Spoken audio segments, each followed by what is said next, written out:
बहुत बहुत स्वागत है बच्चों आप सभी का आज की इस वीडियो में। और आज की इस वीडियो में हम डिस्कस करेंगे क्लास 12th का आपका जो हिंदी इलेक्टिव का सब्जेक्ट है, जिसे हम हिंदी ऐच्छिक भी बोलते हैं। ठीक है, इसके नए सिलेबस के बारे में जो कि आपके नए सेशन 2024 और 25 के लिए होने वाला है। ठीक है बच्चों, अब ध्यान से सुनिए। आज हम हिंदी इलेक्टिव के बारे में एक नहीं बल्कि दो मोस्ट इंपॉर्टेंट अपडेट को डिस्कस करने वाले हैं। जी हाँ बच्चों, इसीलिए मैं कह रहा हूं कि वीडियो बहुत इंपॉर्टेंट है, बड़े ध्यान से देखना। ठीक है, देखो आज की इस वीडियो में सबसे पहले हम ये डिस्कस करेंगे कि इस नए सेशन 2024 और 25 के आपके जो बोर्ड के एग्जाम होंगे, यानी कि फरवरी और मार्च के महीने में आपके जो सीबीएसई के बोर्ड के एग्जाम होंगे 2025 में, इसका आपका सिलेबस क्या रहने वाला है। यानी कि पूरे साल पूरे सेशन भर आपको आखिर पढ़ना क्या क्या है, कौन कौन से आपको चैप्टर्स पढ़ने हैं, कौन सी आपको पोएम्स यानी कि कविताएं पढ़नी है। इवन आपकी जो तीसरी बुक है अभिव्यक्ति और माध्यम की, उससे कौन कौन से चैप्टर्स पढ़ने हैं, जिससे आपका ग्रामेटिकल पार्ट यानी कि व्याकरण पूछा जाता है, वो सब कुछ आपको बहुत अच्छे तरीके से समझाने वाला हूं। और इसी वीडियो के बिल्कुल एंड में, जी हाँ बच्चों, इसी वीडियो के एंड में आप सभी को बताऊंगा एक ऐसी स्ट्रेटेजी पूरे साल भर की, एक ऐसी स्ट्रेटेजी पूरे साल भर का, एक ऐसा रोड मैप जिसे अगर आप सभी बच्चों ने स्टेप बाय स्टेप फॉलो कर लिया तो आई विल श्योर यू कि आप हिंदी के बोर्ड एग्जाम में, जी हाँ बच्चों, 100 आउट ऑफ 100 मार्क्स गेन करोगे। पिछले 4 से 5 साल से मैं बच्चों की स्ट्रेटेजी और रोड मैप बताते हुए आया हूं और उनको अच्छा रिजल्ट भी मिला है बच्चों। ठीक है, और ये भी बताऊंगा कि इस पूरे साल भर आपके बोर्ड एग्जाम की तैयारी हम अपनी तरफ से किस प्रकार से कराएंगे, हमारी क्या स्ट्रेटेजी होगी, किस प्रकार की वीडियोस आपके लिए हम लेके आने वाले हैं। ठीक है, तो वीडियो में एंड तक बने रहिएगा, सारे डाउट आपके क्लियर हो जाएंगे। कोई भी डाउट हो, फिर भी सिलेबस के बारे में आप मुझसे कुछ भी पूछना चाहते हैं तो ये मेरी इंस्टाग्राम की आईडी है, जाके फॉलो कर लीजिएगा, मैसेज कर सकते हैं। इंपॉर्टेंट नोट्स, पीडीएफ और अपडेट के लिए आप हमारे क्लास 12th का जो टेलीग्राम ग्रुप है, ठीक है, टॉपर स्टडी पॉइंट हमारे चैनल का ही है, फटाफट से जाइए उसको ज्वाइन कर लीजिए, वहीं पे इंपॉर्टेंट नोट्स पीडीएफ आपको मिल जाएंगे। ठीक है, चैनल पे आप पहली बार आए हो तो फटाफट से इसे सब्सक्राइब कर लो, और कर रखा है तो मेक श्योर जो बेल नोटिफिकेशन है बच्चों, इसे आप ऑल पे सेट कर रखे हो, देख लीजिएगा, क्योंकि तभी आपको सारी वीडियो के नोटिफिकेशन मिलेंगे। ठीक है, चलो शुरू करते हैं। देखो यहाँ पे आप देख सकते हैं क्लास 12th का आपका जो हिंदी इलेक्टिव का बोर्ड एग्जाम का सिलेबस है 2024 और 25 का, वो यहाँ पे दिया गया है। अब काफ़ी छोटा है तो आपको समझने में बहुत ज़्यादा दिक्कतें आएंगी। ठीक है, इसीलिए हम इसको थोड़ा बड़ा करके अच्छे से समझते हैं। ओके, चलो देखो, सबसे पहले आप यहाँ पे ये देखो, क्लास 12th में आपकी हिंदी में 3 बुक्स होंगे, जैसे 11th में थी ना, वैसे ही 12th में भी 3 होंगी। सबसे पहली होगी आपकी अंतरा भाग एक, दूसरी होगी आपकी अंतराल भाग एक, मतलब ये अंतराल भाग 2 है। ठीक है, एक तो आपकी 11th में थी। ठीक है, तीसरी किताब जो आपकी 11th में थी वही 12th में भी है, अभिव्यक्ति और माध्यम की, जिसे आपका ग्रामेटिकल पार्ट आता है, इनकी व्याकरण। ठीक है, तो आ जाओ एक एक करके देखते हैं। सबसे पहले बात करते हैं बच्चों अंतरा भाग 2 की। अब इसमें देखो ये किताब बेसिकली 2 पार्ट में डिवाइड है। एक तो है आपका कविता खंड, जिसमें आधुनिक कवि हैं और प्राचीन कवि हैं। ठीक है, दूसरा आपका जो पार्ट है वो है गद्य खंड का, यानी कि जिसमें आपके चैप्टर्स होते हैं। तो पहले कविताएं देख लेंगे, कौन कौन सी आपको कविताएं पढ़नी है, आधुनिक में भी प्राचीन में भी। तो देखो सबसे पहले बात करते हैं बच्चों आधुनिक में। तो आधुनिक में सबसे पहले कवि हैं जयशंकर प्रसाद जी। अब इनकी 2 कविताएं हैं, एक तो है देवसेना का गीत और एक है कार्नेलिया का गीत, ये दोनों ही आपको पढ़नी है। ठीक है, दूसरे कवि हैं बच्चों सूर्यकांत त्रिपाठी निराला जी। इनकी पहले 2 कविताएं थी, एक सरोज स्मृति, एक दूसरी और थी, वो नहीं आएगी, आपको सिर्फ सरोज स्मृति पढ़नी है। ठीक है, उसके बाद तीसरे कवि हैं सच्चिदानंद हीरानंद वात्स्यायन अज्ञेय जी। इनकी 2 कविताएं हैं, यह दीप अकेला, मैंने देखा एक बूंद। ठीक है, और वाकई में ये जो यह दीप अकेला कविता है ना, ये मुझे बहुत अच्छी लगती है। जब आपको मैं एक्सप्लेनेशन वाली वीडियो दूंगा ना तो आपको अच्छे से समझ में आएगा मैं क्यों कह रहा था। ठीक है, उसके बाद अगले कवि हैं केदारनाथ सिंह जी। इनकी 2 कविताएं हैं, पहली है बनारस और दूसरी है दिशा, ये दोनों ही पढ़नी है। उसके बाद रघुवीर सहाय, इनकी 2 कविता हैं वसंत आया और तोड़ो तोड़ो। इसमें ये जो तोड़ो तोड़ो कविता है ना बच्चों, ये वाकई में मुझे बहुत अच्छी लगती है, क्योंकि ये एक मोटिवेशनल कविता है। जब मैं आपको ये एक्सप्लेन करके बताऊंगा ना तो अच्छे से आपको समझ में आएगा। ठीक है, अगले हम बात करते हैं बच्चों प्राचीन कवियों में। तो प्राचीन कवियों में तुलसीदास जी सबसे पहले कवि। इनके 2 पद हैं, पहला तो ये है भरत राम का प्रेम के बारे में, ये आपको पढ़ना है। उसके बाद पद, ये आपको पढ़ना है। ठीक है। फिर यहाँ पे अगले कवि हैं मलिक मोहम्मद जायसी जी। इनका एक काव्य है जिसका नाम है 12 मासा, पद्मावती की कहानी है बेसिकली इसमें। उसके बाद विद्यापति, तो विद्यापति का पद। और देखिए घनानंद का ना एक तो कवित्त है, ठीक है, और एक है सवैया। तो इसमें सवैया आपको नहीं पढ़ना है, आपको सिर्फ और सिर्फ कवित्त पढ़ना है घनानंद का। ओके, तो समझ में आ गया ना आपको आधुनिक में क्या क्या पढ़ना है। दोबारा देख लो, आधुनिक में आपको ये सभी कवि हैं 5 टोटल, और इनकी ये सभी कविताएं हैं। प्राचीन में ये 4 कवि हैं और टोटल आपकी ये 5 कविताएं हैं। ठीक है, चलो अब हम चैप्टर्स देख लेते हैं, यानी कि गद्य खंड से आपको क्या क्या पढ़ना है। तो गद्य खंड से सबसे पहले जो हमारे लेखक हैं रामचंद्र शुक्ल, इनका चैप्टर का नाम है प्रेम धन की छाया स्मृति। बेसिकली लेखक के बारे में है ये, तो ये आपको पढ़ना है। फिर है पंडित चंद्रधर शर्मा गुलेरी जी का सुमरिनी के मन के, ये भी पढ़ना है, ये एक व्यंग वाला चैप्टर है। ठीक है।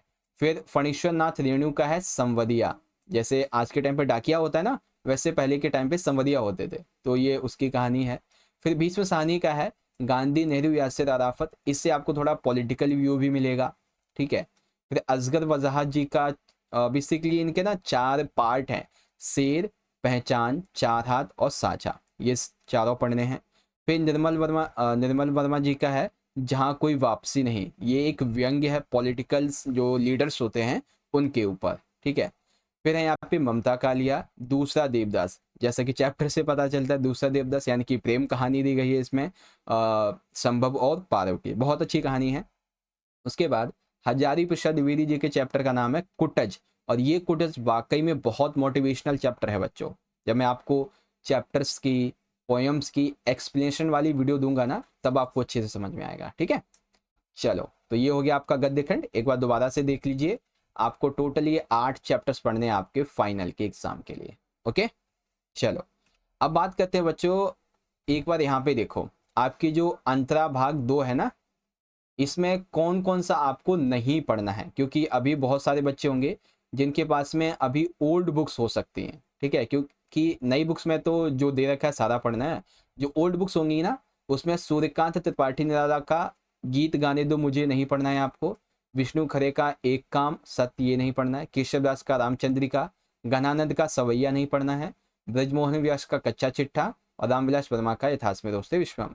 और जो अंतराल भाग 2 है अभी आपको बता रहा हूँ, उसमें संजीव का आरोहण नहीं पढ़ना है। ठीक है, चलो एक बार देख लेते हैं अंतराल भाग 2। तो इसमें सबसे पहला आपका चैप्टर है सूरदास की झोपड़ी, जो कि लिखा गया है प्रेमचंद जी के द्वारा, ये आपको पढ़ना है। दूसरा चैप्टर है विस्कोहर की माटी, लेखक हैं विश्वनाथ त्रिपाठी जी, ये आपको पढ़ना है। और तीसरा है अपना मालवा खाऊ उजाड़ू सभ्यता में, तो इसके लेखक हैं प्रभाष जोशी, ये आपको पढ़ना है। ठीक है, अब इसी में जैसे अभी ये दूसरा चैप्टर है ना, यहाँ पे दूसरा चैप्टर होता था बच्चों आरोहण। ठीक है, तो वो अब आपको नहीं पढ़ना है। टोटल ये 3 चैप्टर हैं, सूरदास की झोपड़ी, विस्कोहर की माटी और अपना मालवा खाऊ उजाड़ू सभ्यता में। ठीक है बच्चों, तो ये हो गया आपका। अगला देखते हैं ग्रामेटिकल पार्ट, यानी कि व्याकरण से आपसे क्या क्या पूछा जाएगा। ठीक है, तो व्याकरण के लिए यहाँ पे आप देख सकते हैं आपकी सबसे पहली इकाई जो है जनसंचार माध्यम और लेखन, इसमें चैप्टर 3, 4, 5 ये आपको पढ़ना है। फिर आगे देखेंगे तो इसमें आपकी जो इकाई नंबर 2 है, इसमें आपको चैप्टर 6, 7, 8 ये पढ़ने हैं, और अभी और भी हैं आगे। ठीक है, अभी आपको बताऊंगा। तो देखो इकाई 1 है हमारी, ठीक है, जनसंचार और माध्यम, कौन कौन से चैप्टर थे, 3, 4 एंड 5। ठीक है, अब देखो कौन सा है, तो तीसरा दिया है बच्चों विभिन्न माध्यमों के लिए लेखन। ठीक है, चौथा है पत्रकारीय लेखन के विभिन्न रूप और लेखन प्रक्रिया। फिर 5वां है विशेष लेखन स्वरूप और प्रकार। फिर आपकी यहाँ पे आती है इकाई नंबर 2 सृजनात्मक लेखन, जिसमें आपको कौन कौन से पढ़ने हैं, 6ठा, 7वां और 8वां। छठा क्या है बच्चों, कैसे बनती है कविता, कविता लेखन। फिर नाटक लिखने का व्याकरण, यानी कि नाटक कैसे लिखा जाता है। उसके बाद कैसे लिखें कहानी, कहानी कैसे लिखी जाती है, इन सभी के बारे में। तो ओवरऑल देखें तो यूनिट 1 और यूनिट 2 ये दोनों ही मिला दें तो आपको टोटल कितने चैप्टर पढ़ने हैं, 3 से लेके 8 तक सारे के सारे पढ़ने। उसके बाद ठीक है, आपको बस यही 8 चैप्टर्स, 8 कहाँ 6 हो गए ना सर जी ये तो। ठीक है, टोटल आपको ये 6 चैप्टर्स यहाँ पे पढ़ने हैं बच्चों, ज़्यादा नहीं, टोटल 6 हैं आपके लिए। ठीक है बच्चों, तो आई होप आपको अच्छे तरीके से समझ में आ चुका होगा आपका ग्रामेटिकल पार्ट। दोबारा से देख लो, तीसरा, चौथा, पांचवा, छठा, सातवां, आठवां, कोई गैप तो है ही नहीं, सीधा 3 से 6 आपको पढ़ना है। ओके, तो यहाँ पे आपका सिलेबस भी कंप्लीट हो गया अच्छे तरीके से, और ये भी हो गया। अब हम बात करते हैं बच्चों अपने सेकंड इंपॉर्टेंट टॉपिक की, जो कि है स्ट्रेटजी। अब ध्यान से देखना बच्चों, स्ट्रेटजी के बारे में ध्यान से सुनिएगा। देखो, आपकी दोनों बुक्स हैं, ठीक है, दोनों बुक्स में आपके चैप्टर्स भी हैं और आपके पोएम्स भी हैं। तो मैं क्या करूंगा बच्चों, सबसे पहले आपको मैं बताऊंगा आपके चैप्टर वाइज एक्सप्लेनेशन। यहाँ पे एक पॉइंट ऐड करना भूल गया, जो कि है पोएम्स। ठीक है, चैप्टर एंड पोएम्स की आपको बहुत अच्छे से एक्सप्लेनेशन दूंगा। चैप्टर में बताऊंगा क्या है उसके अंदर, पोएम के जो लाइंस होती हैं उनको एक एक करके बहुत अच्छे से एक्सप्लेन करके आपको मैं समझाऊंगा। जब एक बार आपको चैप्टर समझ में आ गया, पोएम समझ में आ गई, फिर आपको chapter wise plus poem wise आपको मैं बताऊंगा मोस्ट इंपॉर्टेंट क्वेश्चन, और कोई नॉर्मल क्वेश्चन नहीं, ऐसे क्वेश्चन आपको बताऊंगा बच्चों जो पिछले 10 साल के बोर्ड के एग्जाम में ऑलरेडी पूछे जा चुके हैं, रिपीटेड प्लस सिलेक्टेड क्वेश्चंस। ठीक है, तो टेंशन मत लेना, एक्सप्लेनेशन, इंपॉर्टेंट क्वेश्चन सब आपको बताऊंगा। उसके बाद चैप्टर्स और पोएम की आपको मोस्ट इंपॉर्टेंट एमसीक्यूज भी कराऊंगा, क्योंकि अब मल्टीपल चॉइस के क्वेश्चन आपके बोर्ड एग्जाम में बहुत आते हैं। ठीक है, तो एमसीक्यू भी आपको करवाऊंगा। उसके बाद मुझे पता है कि आप लोग पैसेज जो होता है ना, अनसीन पैसेज, जैसे आपको मैंने 11th में करवाए थे, ठीक है, ठीक वैसे ही आपको एक नहीं दो नहीं, कम से कम 10 से लेके 20 आपको अनसीन पैसेज की प्रैक्टिस करवाऊंगा, जिससे कि आपको पता चल जाए आपको बोर्ड के एग्जाम में पैसेज को कैसे करना होता है। ठीक है, फिर आते हैं बच्चों पीवाईक्यूज। अगर आप सभी को बोर्ड के एग्जाम में 100 आउट ऑफ 100 स्कोर करना है, तो ये बहुत मैंडेटरी है कि आप पीवाईक्यूज जरूर करें। अब आप कैसे करेंगे, तो इसी के लिए मैं आपको पिछले 10 साल के, ठीक है, पिछले 10 साल के पीवाईक्यूज करवाऊंगा, प्रीवियस ईयर के क्वेश्चन पेपर्स आपको करवाऊंगा, क्योंकि ऑलरेडी ना 60 से लेके 70% जो क्वेश्चन होते हैं वो पीवाईक्यूज से ही आते हैं। ठीक है, उसके बाद जो बाकी का बच गया आपका 30 से 40% का पार्ट, इसके लिए आपको मैं करवाऊंगा 10 ऐसे most important solved sample question papers, जिसमें से ऐसे क्वेश्चन आपको मैं करवाऊंगा जो ये 30 से 40 का क्राइटेरिया कंप्लीट कर देंगे। यानी कि आप देखो 100 आउट ऑफ 100 का क्राइटेरिया आपका यहाँ पे कंप्लीट होने वाला है। ठीक है, इतना ही नहीं, जब आपके बोर्ड एग्जाम चल रहे होंगे ना, तो उस टाइम पे आपके लिए एक नहीं, दो नहीं, तीन नहीं, 4-4, 5-5 घंटे की आपके लिए मैं एग्जाम स्पेशल लाइव क्लासेस भी लूंगा। ठीक है, और इन लाइव क्लासेस का फायदा बच्चों हर बार बच्चों को होता है।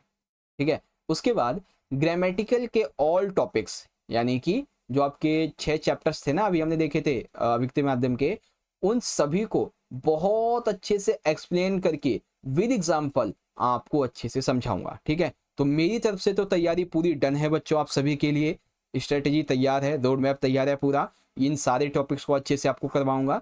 बस आपने एक ही चीज़ करनी है, अभी हमारा चैनल काफ़ी छोटा है, तो मैं चाहता हूँ कि आप इस वीडियो को ज़्यादा से ज़्यादा अपने सभी दोस्तों में शेयर कीजिए, और उनसे भी कहिए कि चैनल पे आओ, फटाफट से इसे सब्सक्राइब करो और बेल नोटिफिकेशन को ऑन करो, ताकि सारी वीडियो की नोटिफिकेशन आप तक पहुँच सके।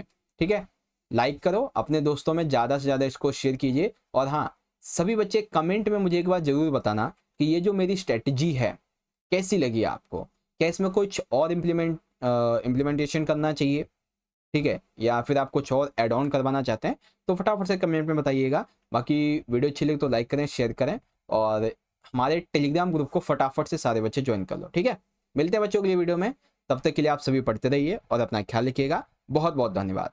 जय हिंद, जय भारत, वंदे मातरम।